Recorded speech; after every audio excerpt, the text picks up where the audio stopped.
You can't replace part of the brain. Like, you treat them the same. A source of truth for the medtech industry. Coexists with the prophets. Robot understands things automatically. Number one show in the medtech industry. So Stryker got ahead of that and changed in the 90s, built $1 billion company that held up high. A lot of things. State of MedTech. With your host, Omar and Khateeb.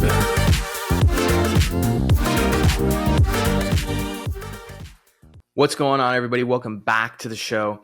And let's face it, medical sales hiring has been sort of outdated for a long time. You know, most of the time when we see medical sales hiring happen, you have a VP of sales or chief commercial officer gets, hired into an organization.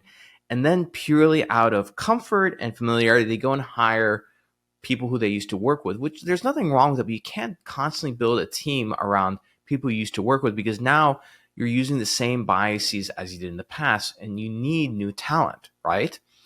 And so that's why I invited our guest, Rick Barnett, on. So Rick Barnett is a med device veteran. He's worked at a variety of companies, from being a director of sales over at Stryker. He spent time over at Intuitive and Steris, among many other things. And he decided to create a company called Rep-Lite, which is a really innovative and on-demand medical sales talent platform.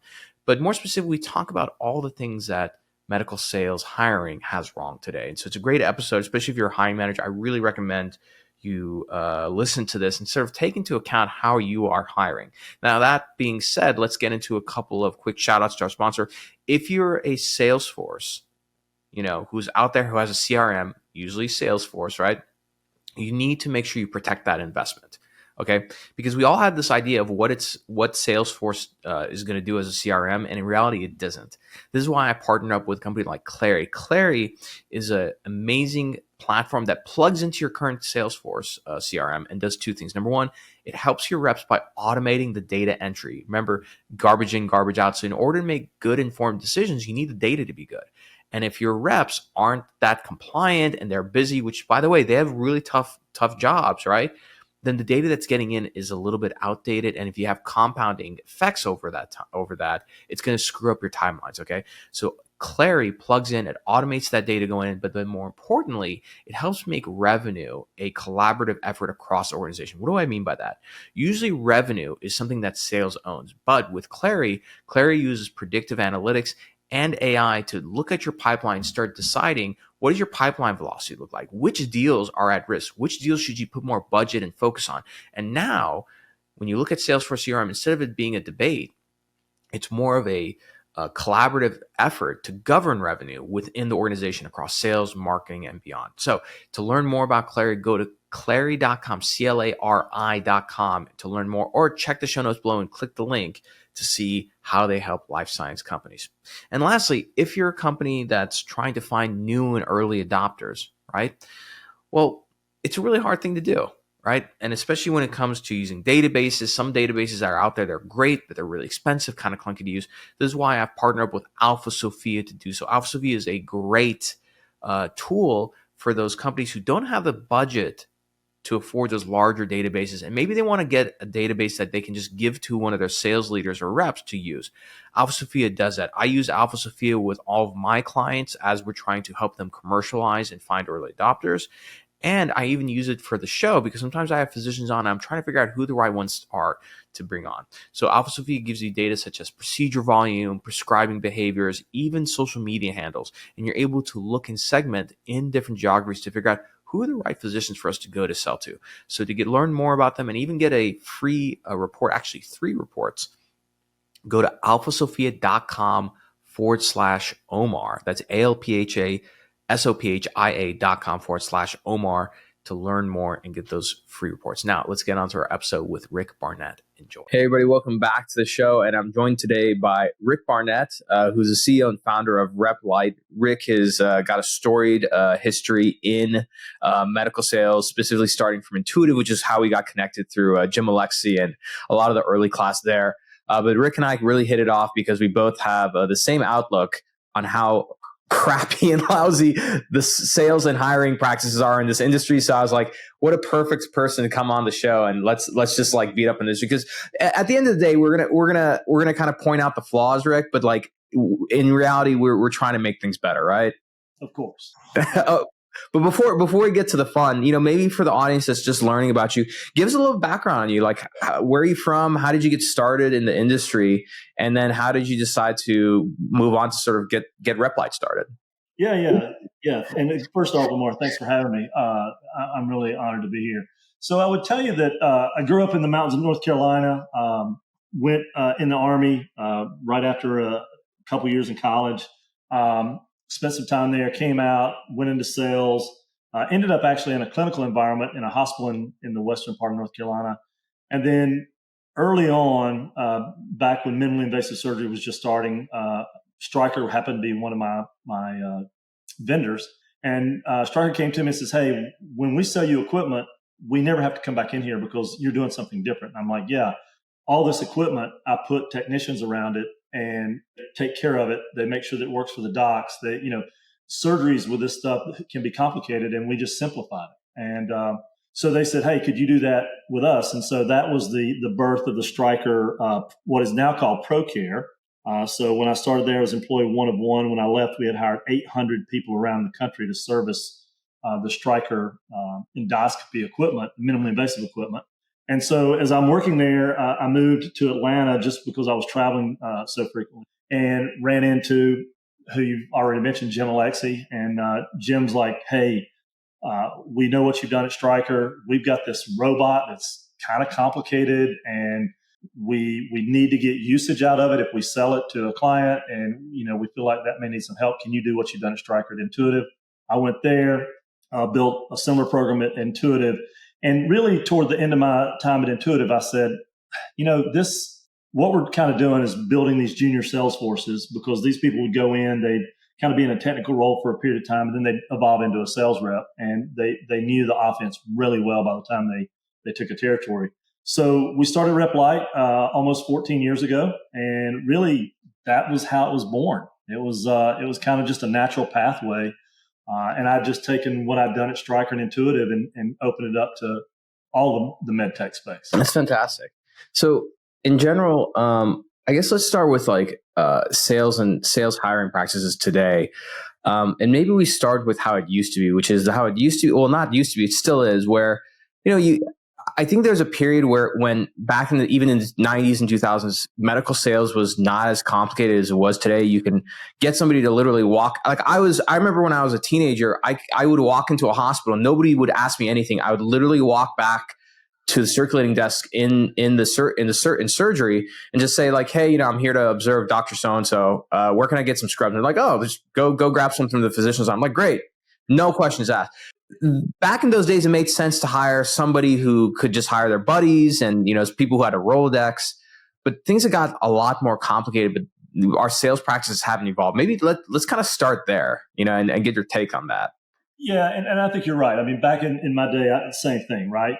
And the other thing, too, is the landscape was different, right? I mean, if you had a surgeon or a physician champion and that person liked you, if you kept that relationship strong, you were going to hit your number, not easily, but you were going to have a good chance to hit your number.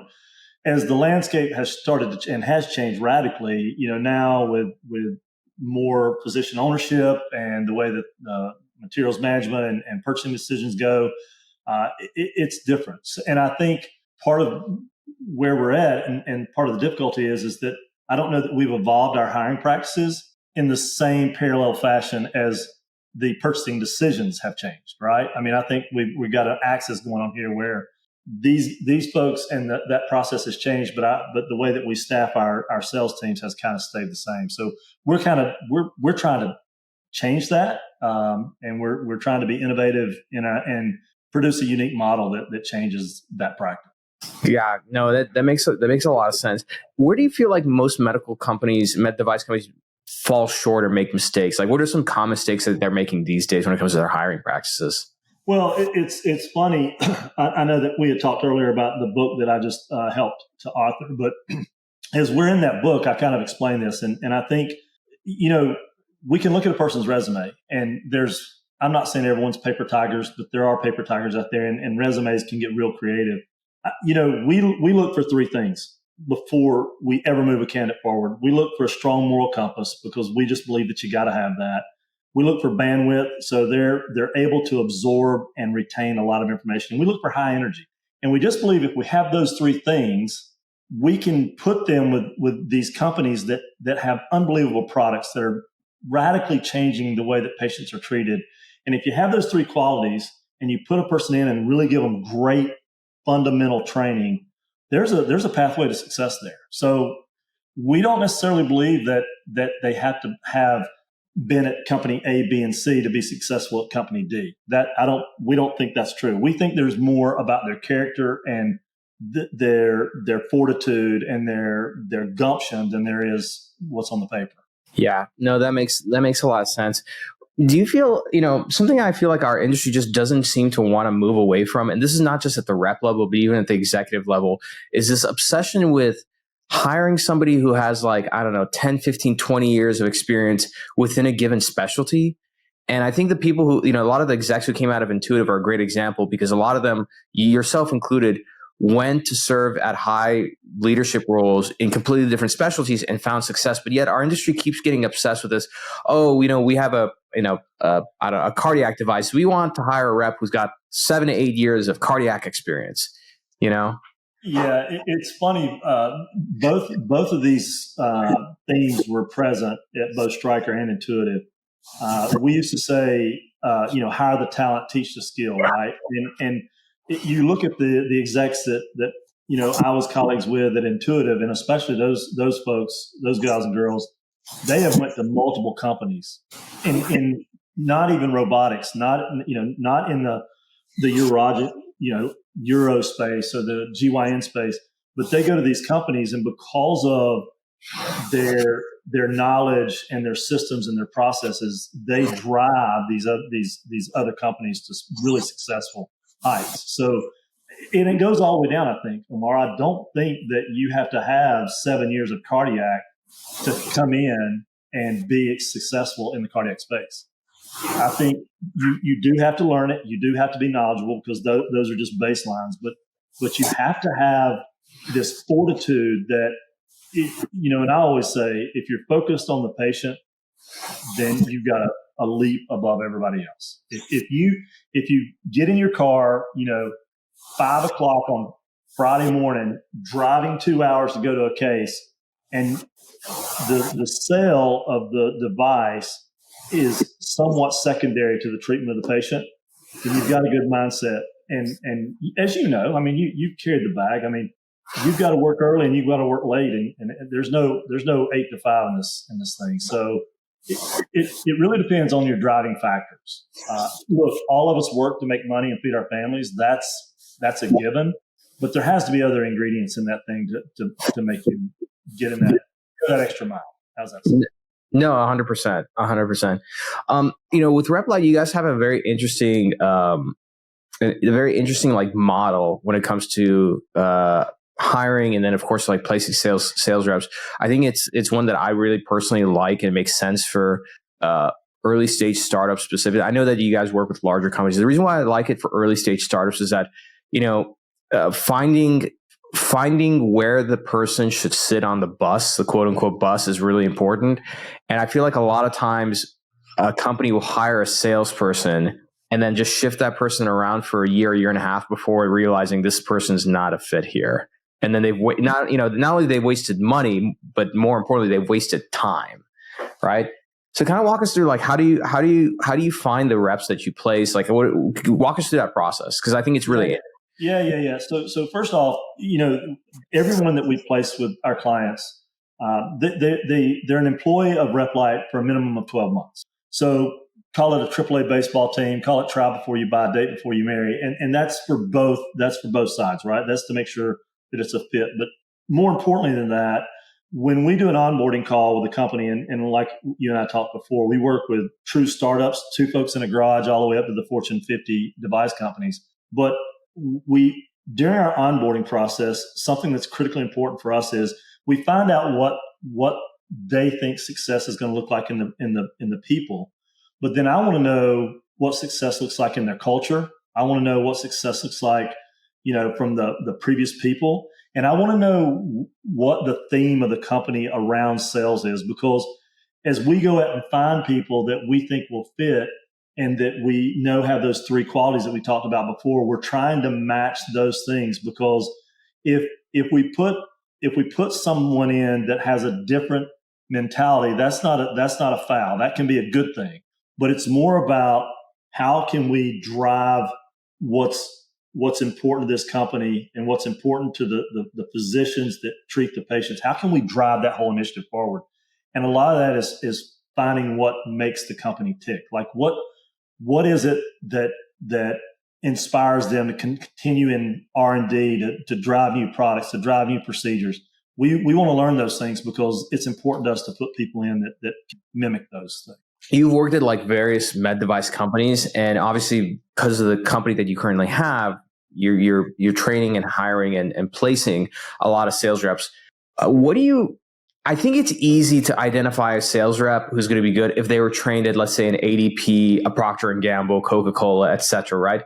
But what if they don't have that sales background? Like, what kind of characteristics do you look for in an interview to say, like, yeah, you know what, this person has the ingredients to be a great medical sales rep? Well, I think a lot of times there, Omar, you go on what you know, right? And we know that, folks who have been involved in athletics, whether that's at the collegiate level or prior to that, we like that profile. There's a discipline there. We like people who have, faced obstacles and overcome them, whether that's professional or personally. There's something there. There's several of those kind of scenarios where we look for, but I think more importantly, I like the people that say, how can I make a difference, or what do I get to do, versus the other questions like, how much money can I make, or what are the hours, right? We're looking for that different mentality of what's the why, or what's the what that I get to do. That's the mentality that I think serves our clients really well. When it comes to like hiring, like a lot of, and I'm wondering just strategically how you think about this. When a company, like an early stage startup, let's say that's raised 50 million, 20 million, et cetera, and they're going to have, let's say, their commercial launch. I feel like one of the mistakes they make is over hiring, and so I'm wondering, I don't know if you have an exact number, but like, how do you think about that? Because I feel like there's a point where you hire based on the needs and you kind of scale that out versus saying, hey, we're going to hire 10, 15, 20 reps and let them just like, you know what I mean? Like, I don't know. I just feel like. No, you nailed it. And here's the thing. There's companies that we just had 2 companies this past week that we told they weren't ready for reps. They weren't ready for a commercial team. And they're not, but they will be in time. I think, to your point, what we always advise our startups or our early stage companies to do is look where there's areas where you've either got a KOL or you've got interest. Let's put a rep there, and let's put them in the MSAs where it's a target rich environment first. You can use distribution or 1099s outside of that area, but if you start with those first 2 or 3 whatever areas, and then you get revenue, and revenue starts clicking and the business starts clicking, then you can start adding territories as needed. And what our thing is we want the revenue number to outrun the hiring number, right? Because it's a good problem to have when you've got a ton of revenue that you need to place bodies in to build up. So I think the mistake that you just articulated is, it's not go out and hire 15 reps strategically in these cities. It's go out and hire 3 or 5 in the cities that you think you can get lift on, get those running, and then start picking off different areas. I completely agree. And at least, like for me, I have my own sales program that teaches people how to sell using digital and social media. And I have the same belief, which is, hire some reps who are going to be able to leverage digital in a way. They're not leaving their house unless they get meetings. But then that way you start opening up a market. And once you do that, then you can start figuring out like, oh, we have a lot of interest in these states. So that's where we should place a rep. And I think that more companies, especially venture backed, need to start thinking kind of like small business owners like us. For us, we're focused on like profitability and cash flow, right? And, like just like in your business, you would not think of hiring more people until you have the revenue that's justifying it. And I think that a lot of these med device companies need to think the same way, which is, hey, we need to outpace the revenue and our net profit, right? Before we start worrying about placing, like, I feel like they do it the other way around, thinking that if you hire a bunch of people, then the revenue will catch up. And I think that's like a really great way to waste a lot of money. Well, and it's a lot way. It's a way to get into a cash flow issue pretty quickly, right? So there's a lot of the startups that come to us. They take our value proposition and they take it into their capital raise. So what happens is when we de-risk the building of the team, we put a performance guarantee around them. Then when they go to ask for capital dollars and that those capital people hear that, well, that's a great plan, and they're going, well, I can put some money into this company because it's a really cool plan that they've got here, right? So we're used a lot of times in capital raises just because we're so pragmatic in how we advise our younger clients. Yeah, no, I agree with that. I'm also wondering, for me, my experience has been heavy on the capital equipment and software side, but I'm wondering, like, for you, you've worked with a lot of different companies, from durable medical equipment, implants, etc. What type of company is the hardest to find the right rep for? Is it capital? Is it implants? Like, you got to give me an answer for this, because I'm really curious. So I think the hardest company to hire for are companies who skimp out on their training first. If you skip out on training, they're the hardest one to hire for. They're just like, let's hire people and plug them in. Yeah, it just, you're doing the company a disservice and you're doing the reps a disservice, right? Everybody who's been associated with I'll put an example, Intuitive, right? CAST is what they call their training. It's no joke. Like, when you come out of CAST, I mean, it's 30 days long. It's you are educated on their products and their procedures as good as anybody I've seen. So I think the training is important. I think the companies who kind of do the spray and pray, they just throw reps out there and expect, all these dollars to come in. Back to the earlier question, when you're more pragmatic in how you deliver the reps to the service, to the patients, to the hospitals, those are the companies that seem to do better because they're kind of going in lockstep with the way that the process should be. I think whether it's capital or recurring revenue products without process, we spend a lot of time helping our younger clients with their process. It's not our specialty. There's other people that are better than that, but it serves us well if they've got a nice process in their commercialization, so that when we put bodies in there, those folks have a chance to be successful. The other thing that I would tell you too, and I don't know if you were going to ask this or not, but since the pandemic, one of the things that we've seen really works well is, we all used to be called sales reps, right? Or whatever you want to call us. A lot of companies now have moved that sales rep to more of a clinical sales specialist or a clinical specialist in sales, because I think, just like you and I sell to our clients, I think that clinical support / sales is a more consultative type environment. And if you're helping people to utilize your products and your systems, it will always drive usage, which will drive more adoption and more sales. So that role of sales rep, although is still there, sometimes now I see companies having a lot of success putting them more in a clinical specialist sales role, if that makes sense. No, that makes sense. And I think that's the sort of the direction the industry needs to go in. I think, me personally, and I'm wondering, feel free to disagree with me on this. I'm wondering what your thoughts are. There's a part of me where I feel like, because of the complexity of, healthcare today, I mean, I spoke to a surgeon from Duke the other day, because he's interested in a specific platform. There's a certain company that I'm helping out commercialize their platform technology. And he was like, look, like the purchasing in here is really frustrating. He's like, there's this thing that I asked for like 2 years ago, and it's literally like a $100 disposable. And I never heard back from them. So like, some of the simplest things are really hard to get through. And the reason why I mention this is that I feel like, in some ways, medical sales the compensation needs to change, in the sense that I feel like sales reps should be paid more of a base salary and maybe on a bonus structure, right? Because when it's just pure commission, it's, I think I don't know. Do you feel like we need to change the way we pay, sales reps and the salary structures? I don't know if I would agree or disagree with you, but let me tell you what we know based on the street, right? Like what we see every day. If you go back to like the days when I were in Stryker, the bases were really low and we didn't really care, right? Yeah. We wanted as much commission dollars as we could because that's how we maxed out our earnings. Yes. The workforce has changed.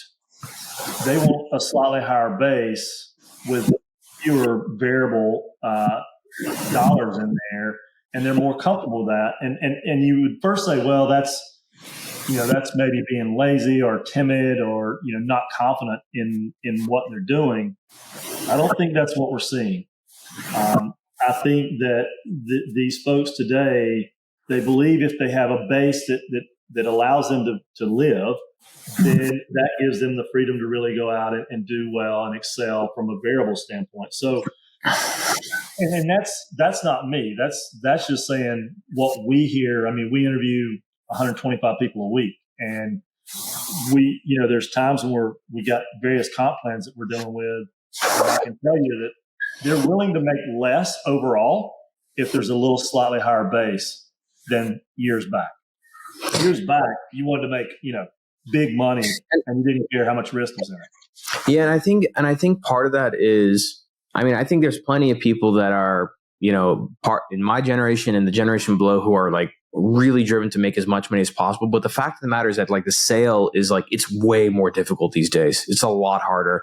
Like even in the implant side, like it used to be like implants back in the 90s and 2000s, like, you can walk in and, just find the surgeon on a day that like something went wrong and then have them try your product and then convert them. Right. And now it's just like, it's just so much harder, And so I think the structure, the way we structure it needs to be a little bit different is all I'm saying.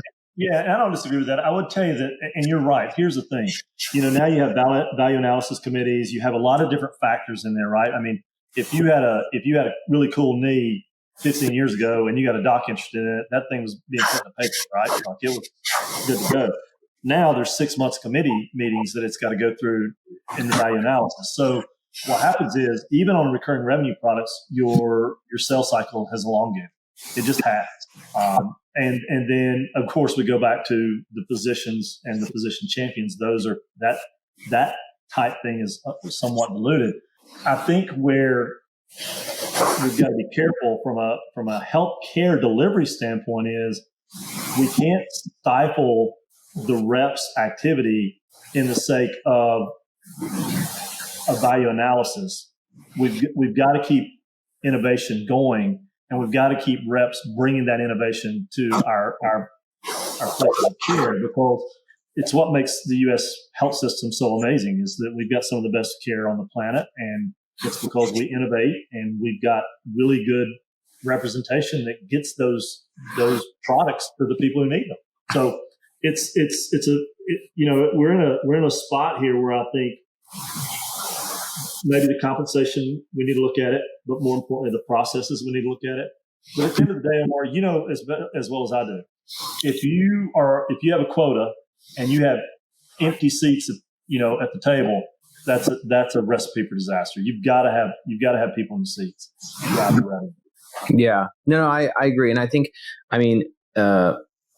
this is why I personally feel like at any company, salespeople are probably the ones who should be compensated the most, because sales solves all problems.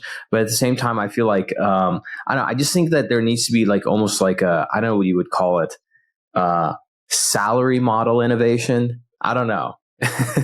Well, and a lot of folks who use us, they do it a different model, right? It's not their traditional thing. So what they'll do is they'll say, hey, we're going to pay this as a base, and then we're going to give some bonuses based on some metrics hit, right?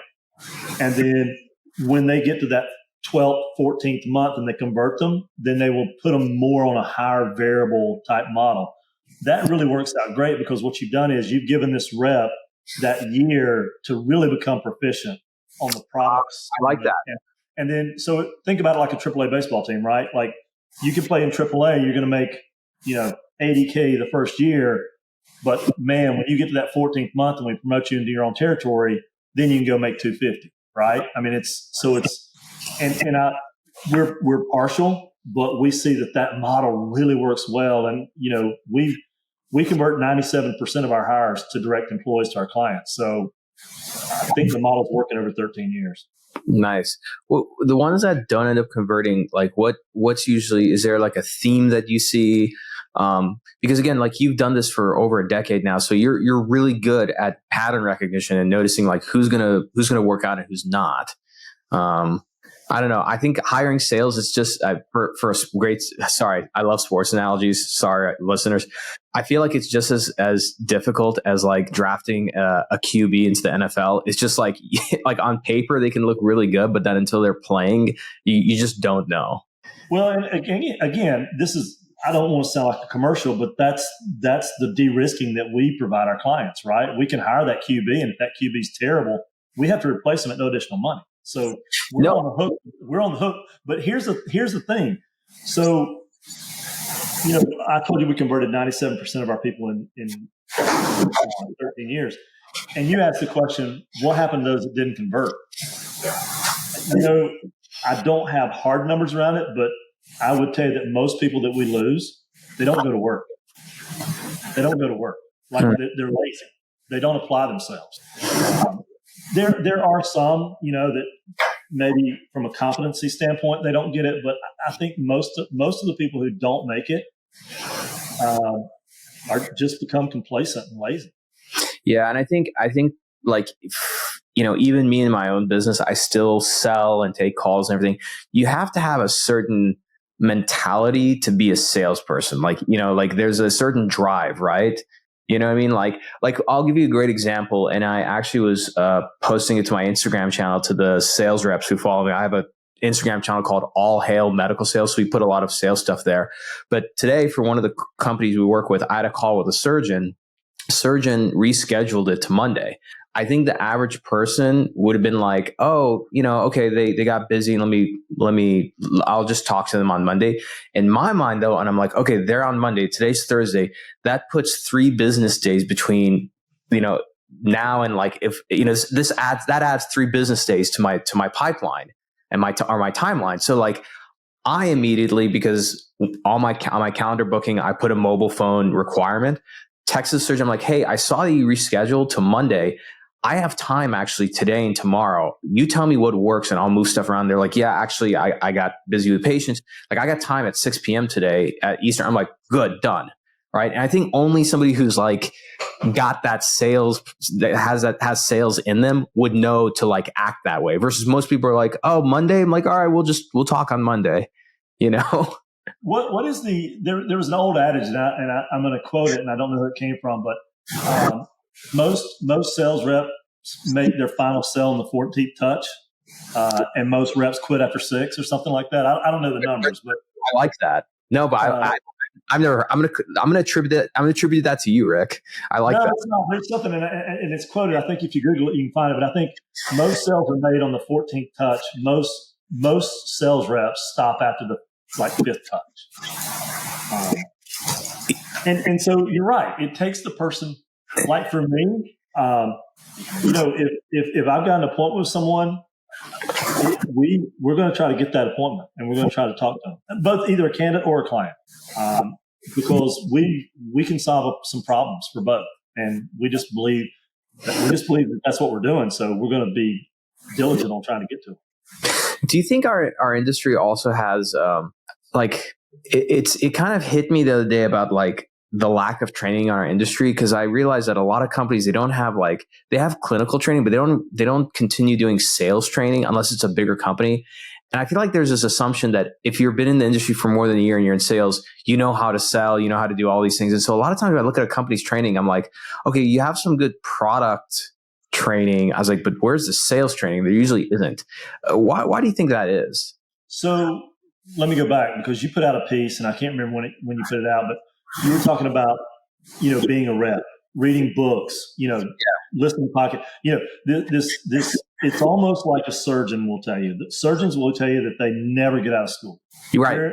They're learning their entire career and it never stops. And I think, to be honest with you, if you don't have that mentality as a rep or a salesperson or a business owner, I think you're going to struggle. I mean, I agree, but don't you think that the companies have to somehow put some better effort in the development of training, though, right? No. No, you're right. What I'm saying is that the companies need to recognize that same thing, and that needs to be a part of their program. Like you can't have a sales training and then nothing else happens to it for 2 years. Yeah, I agree. I think it's on both. Has to evolve, and just like we talked earlier about the process in which we sell has changed. Are we retraining or redirecting our reps in a manner that they understand that those things have changed? They moved the goalpost, and are we teaching them now that they have to kick to the side instead of straight away? Yeah. And I think it needs to be on both parties. Like I think companies need to invest in sales training every year to, like, whether it's like speakers or courses or something. At the same time, I tell reps all the time, I'm like, look, you can't expect to make more money if you're not investing back in yourself, like, professionally. I was like, because, like, what's your option? Like, you're going to work harder and you're going to make more. Like, that's just not how it works. And so I feel like it's on both sides. Because, like, at least for me, when I learned, a lot of the stuff I learned about sales came from, like, the books that, came out of the 80s and 90s. And so what I got used to seeing is, like, oh, companies invest in their sales training, but then the salespeople, and I think, like, Stryker in the 90s is a great example. The salespeople themselves every year carved out their own money and said, yeah, you know what, I'm going to go to this, Jim Rohn or Zig Ziglar training, or I'm going to go to this professional sales course, and they pay out of pocket. So it's like you're getting both company funded training, but then also your own, right? And now it's like, no, neither of those things exist today. So it's, this is funny. What's the definition of insanity, right? Doing the exact same thing over and over again and getting the same result, right? Yeah. It's kind of the reason that we started this company. And you hit on it at the first part of our conversation. The way that our hiring has been for years, we've got to change that. There's got to be innovation in our hiring practices. It's no different than what you're talking about. If you're not continually learning, and that's both from a corporate funded, sponsored standpoint, but also as an individual, you're going to get behind. You're going to get lost. I've got, early adult children, and, we have this conversation all the time that, if you're not learning, you're going backwards. You're not maintaining, you're going backwards, because everything else is evolving. And if you're not learning to go with it, then you're going backwards. No, I completely agree. And I think that same kind of mentality is it's the same, like, with business. Like, your business is either, like, growing or dying. There's, like, really no in the middle, So it makes a lot of sense. Rick, I want to thank you so much for coming on the show. But real quick, first, what's Replite's website for companies or leaders who are listening? They can go check out and learn more about you. Yeah, it's real simple. It's rep-lite.com. Replite.com. It's pretty easy to find. Perfect. And you said LITE, correct? Yep. Perfect. And then where can people find you online? You're pretty active on LinkedIn, I believe, correct? LinkedIn. Yep. LinkedIn. You can find me. Obviously, if you go to our website, you can find me there. You can get on my calendar there. But so I'm pretty visible. Perfect. TikTok channel coming out soon? We have one. Do you really have a TikTok channel? Yeah, we have TikTok, wow, we have Instagram, we have man, we're high tech here. I love it. So if I go on, am I going to see you doing some TikTok dances on the TikTok channel? Or not? I didn't say that. I did not say that I was doing any dances. I don't do any of those. I don't do any of those. But man, I look, Rick. If it makes you feel any better, we have a TikTok channel, and I'm not doing any TikTok stuff. I was like, we can put content on there. Don't ask me to do any TikTok dances. So it's a couple of years ago, my boys were like, "Hey, Dad, your Rep-Lite Instagram's killing it. You've got 3 followers, and 2 of them are us." Man, hey, look, as business owners, that's how all our Instagram pages starts. My Instagram page started with, like, me, my dad, and then and my wife. Well, Rick, thank you so much for coming on the show. I want to remind the listeners, go check out Rick's company, rep-lite.com, and be sure to connect with Rick on LinkedIn. I'm your host, Omar M. Khateeb. Be sure to subscribe to the show, give us 5 stars, and write a review. We'll see you all next time. Thank you for enjoying another epic episode of the State of MedTech. If you're feeling inspired and love this episode, do us a favor, hit that subscribe button and turn notifications on so you never miss an episode. And be sure to give us 5 stars and write a short review because that helps more people discover this amazing community of ours. If you're a company who has a executive that you'd like to be on the show, or perhaps you want to sponsor one of the episodes, shoot us an email at hello@khateebandco.com. Take care, and we'll see you next time.